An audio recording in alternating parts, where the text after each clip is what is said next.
नमस्कार, बहुत बहुत स्वागत है आपका युग चरण पर। मैं हूं आपके साथ खुशबू सिंह। चलिए शुरुआत करते हैं बुलेटिन की।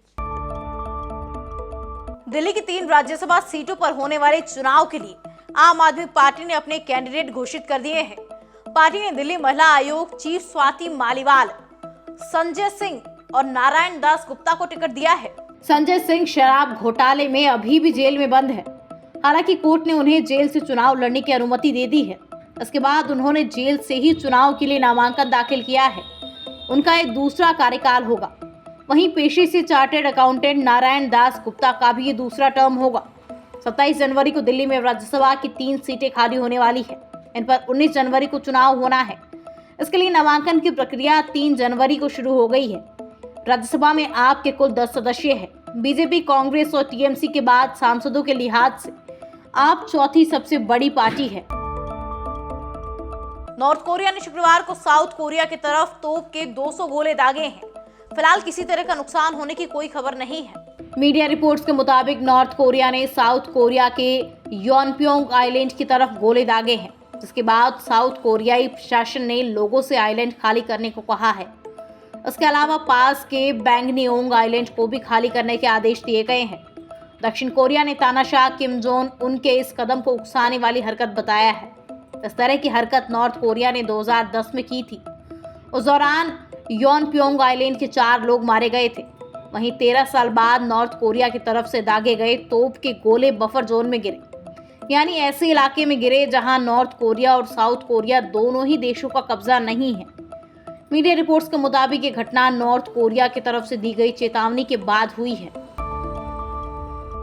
भगवान राम पर विवादित टिप्पणी करने वाले शरद पवार गुट के एनसीपी नेता जितेंद्र आवाहड़ के खिलाफ शुक्रवार को पुणे पुलिस ने एफआईआर दर्ज की।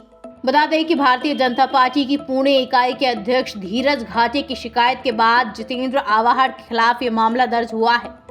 शरद पवार गुट के नेता आवाहड़ ने बीते दिनों शिरडी में एक कार्यक्रम के दौरान भगवान राम को लेकर विवादित टिप्पणी करते हुए उन्हें मांसाहारी बताया था।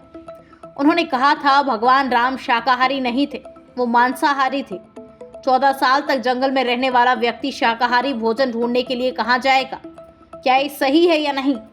पुणे की विश्रामबाग पुलिस ने जितेंद्र आवाहड़ के खिलाफ भारतीय दंड संहिता की धारा 295A के तहत मामला दर्ज कर लिया है। लोकसभा चुनाव से पहले संशोधित नागरिकता कानून नियमों की अधिसूचना जारी होने की खबरों के बीच केंद्रीय जहाजरानी राज्य मंत्री शांतनु ठाकुर ने दावा किया है कि चुनाव से पहले CAA लागू हो जाएगा। हावड़ा के बाली इलाके में गुरुवार शाम विकसित भारत संकल्प यात्रा में हिस्सा लेने आए बनगांव से भाजपा सांसद शांतनु ठाकुर ने पत्रकारों द्वारा CAA को लेकर पूछे गए सवाल पर स्पष्ट कहा कि इसे लेकर कोई संशय नहीं है। लोकसभा चुनाव के पहले ही पूरे देश में CAA लागू हो जाएगा। उन्होंने ये भी कहा कि आगामी लोकसभा चुनाव में भाजपा 400 से ज्यादा सीटें जीतेगी और प्रधानमंत्री नरेंद्र मोदी के नेतृत्व में लगातार तीसरी बार केंद्र में सरकार बनेगी। दूसरी बार बंगाल की सत्तारूढ़ पार्टी तृणमूल कांग्रेस ने कहा कि राज्य में CAA किसी हाल में लागू नहीं होगा। तृणमूल के वरिष्ठ नेता व राज्य सरकार में मंत्री डॉक्टर शशि पांजा ने भाजपा पर निशाना साधते हुए आरोप लगाया कि आम चुनाव से पहले लोगों को गुमराह करने के लिए ऐसी खबरें फैलाई जा रही है। संसद की सुरक्षा में सेंध लगाने वाले 6 आरोपियों में से 5 का पॉलीग्राफी टेस्ट होगा। 2 आरोपी मनोरंजन और सागर ने नार्को एनालिसिस और ब्रेन मैपिंग टेस्ट के लिए कोर्ट में अपनी सहमति तक दे दी है। बाकी 3 आरोपी अमोल, ललित और महेश भी पॉलीग्राफी टेस्ट के लिए तैयार हो गए। 6वीं आरोपी और संसद के बाहर नारे लगाने वाली नीलम आजाद ने पॉलीग्राफी टेस्ट कराने से मना कर दिया है। दिल्ली के पटियाला हाउस कोर्ट में शुक्रवार यानी 5 जनवरी को मामले की सुनवाई हुई। एडिशनल जज हरदीप कौर ने दिल्ली पुलिस की मांग पर आरोपियों की पुलिस कस्टडी को 13 जनवरी तक बढ़ा दिया है। आरोपियों को शुक्रवार को कोर्ट में पेश किया गया है। डिफेंस के वकील अमित शुक्ला ने दिल्ली पुलिस की पॉलीग्राफी टेस्ट की मांग पर कोर्ट से कानूनी सलाह के लिए 15 मिनट का समय मांगा। कोर्ट ने इसकी मंजूरी भी दे दी। इसके बाद उन्होंने आरोपी अमोल शिंदे, ललित झा, मनोरंजन डी, सागर शर्मा और महेश कुमावत से बात की, जिसके बाद वो पॉलीग्राफी टेस्ट कराने के लिए तैयार हो गए। फिलहाल खबरों में इतना ही।